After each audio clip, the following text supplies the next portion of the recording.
Designing each creature is a collaborative effort between the character, concept, and animation departments. We start by trying to visualize the anatomy of the creature and ask ourselves if this is something that could actually exist. I mean, they're fantastical creatures, but we don't want them to defy the laws of physics. In order to become the best monster hunter, you must first learn how to understand your foes. Books and essays usually give you the information you need, where they can be found, their attack pattern, and what they fear. And it is your job to figure out the best way to kill them. Geralt has a lot of tools available at his disposal for fighting enemies in The Witcher 3. His steel sword, for instance, is used primarily for fighting human opponents, and his silver sword, which he uses for fighting monsters. Geralt can also use a crossbow for fighting ranged or flying foes that are trying to keep their distance from him. Crossbow is also very useful for fighting underwater against swimming monsters, such as the Siren. Harpies are vile feather creatures that fly around you and circle you. Now the only way to deal with them is first to bring them down. And that's where your art spell comes in handy. Sort of compressed air that will bring them down to the ground where you can finish them with your sword.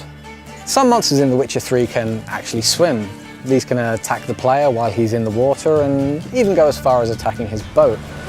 This can be really dangerous for the player if the monster has a natural affinity for water, such as the Drowner. Drowners are creatures that live in swamps and will snatch at anything that comes near their ponds. And these particular creatures absolutely hate fire and they fear it. And that's where your Igni spell, a flame that bursts out of your hand, comes in handy. And that is the best way to kill them. With the werewolf, a bomb filled with silver powder will take away his regenerative abilities. This will make it much easier for the player to defeat him after.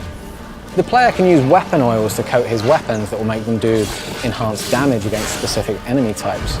The real trick to using this, though, is to know when and where to use them, and that judgment is left up to the player based on his surrounding environment, the weather, and even territorial marks that other monsters may have left in the area.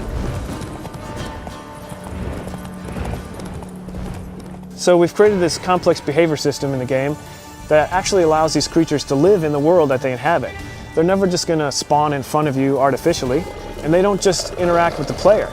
They interact with each other and with NPCs. We've created a unique ecosystem that includes monsters, animals, and humans, all living together, fighting, trying to survive, and you are merely a spectator. Now it is your choice to interfere with whatever is happening in front of you. But don't forget, every action you take in The Witcher has its own consequences.